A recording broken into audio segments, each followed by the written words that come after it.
Hey guys, listen, since the scraper video, gotten a ton of questions about what we use on the bottom of these trucks to protect the bottom. Done a bunch of videos on this, but we're going to do a little more in-depth one this time.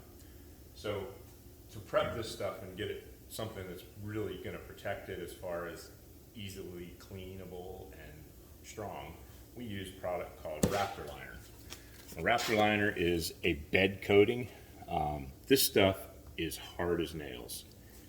It's absolutely amazing how hard it gets as far as protection, and we use it everywhere. So we'll just show you a little bit about it. But anyway, this is the way the kit comes. Inside this kit comes with a Schutz gun.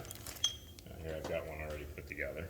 But, basically all you have to do is add the air hose, air regulator, and a tube, siphon tube. But usually comes with the kit.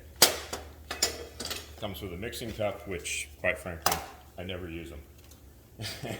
Comes with the hardener, and it comes with the product. Now, this product, basically, it is probably in this area, well, it's probably more like this area right here, and you're going to fill the hardener up to about here. It does have a mix ratio, but that's about how it works out. And then you're going to shake the hell out of it for a couple of minutes. And then it just screws, the bottle itself screws right onto the bottom of the Schutz gun, and then you spray it. Now, higher air pressure gives you a finer pattern, lower air pressure gives you a thick pattern. Now, that thick pattern may be great for bed, truck beds and things like that for protection. But on the bottom of the truck, we're looking for protection, but we want to look nice. So we use that kind of a finer finish on it. Works really well. This is also used for a lot of other stuff. I mean, we use it for, let's say you got a fiberglass car, you're gonna do a kit car or something.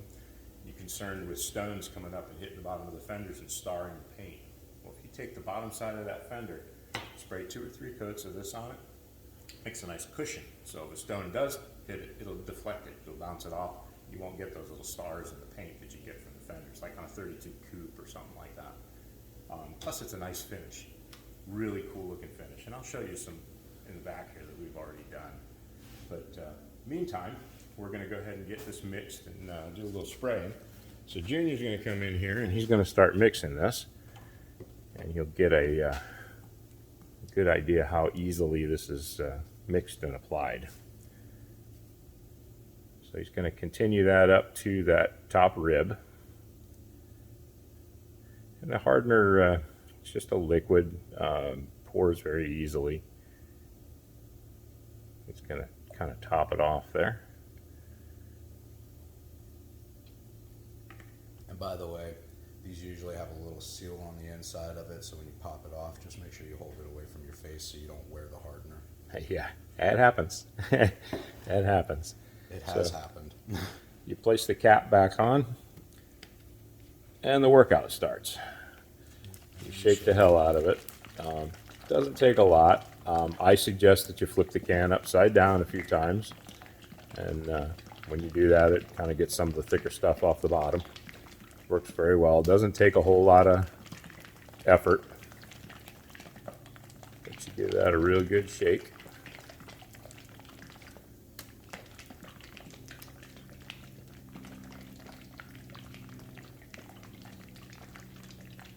And it's a pretty good consistency, so it goes quite a ways.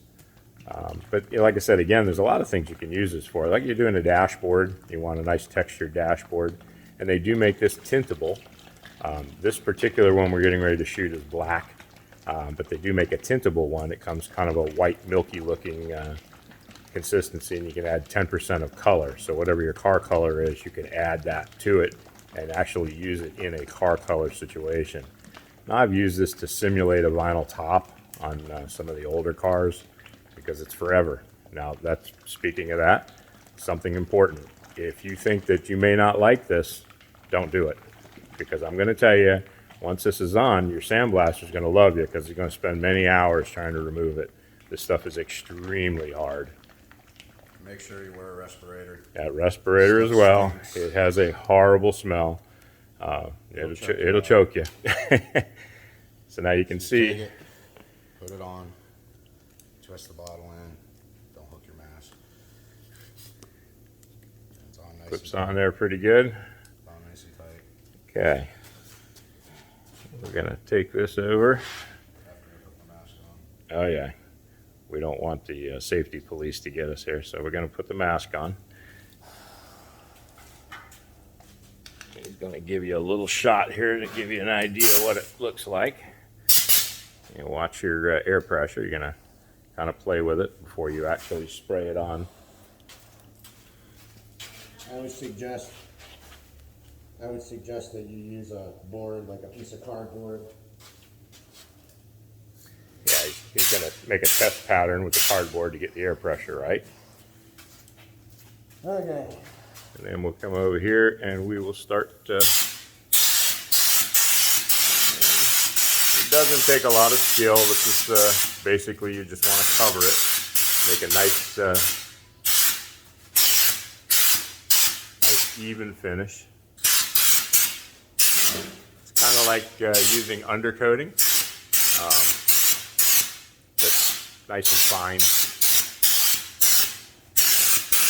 So we will come back here in a minute and see where he's at. Meantime, I'm going to show you a couple of cars in the back that have already been sprayed. And get a good look at the texture when it's finished. Back here we have a Barracuda. We did the inside of the trunk. But you can see here, it has a nice textured finish. And I'm going to tell you, this stuff is hard as nails. It is amazing how hard this is. You can't scratch it. It's on there. But it works great on floor pans and, you know, this convertible, for example. We sprayed everything on the inside of this car, including the trunk floor. Inside of the car, we sprayed as well, even though we were covering it with the kill mat, because if you get moisture between the kill mat, you're going to cause rust. But this stuff protects the hell out of everything. You can spray it inside your door. Depending on how thick you spray it, it makes a great sound deadener. So to kind of complement kill mat or any of those type of things, as well as just protecting everything, this stuff works fantastic. We literally spray it every place we can just to get a really nice texture, a nice finish. And you can hit it with a garden hose and it cleans right up. So it definitely has a big advantage to a lot of different things. Let's go back up here. We'll see what it's looking like. So we got a nice texture, it's a nice finish. See here, this is pretty wet. Now it will dry kind of semi-gloss as far as the black goes. So it has a nice finish.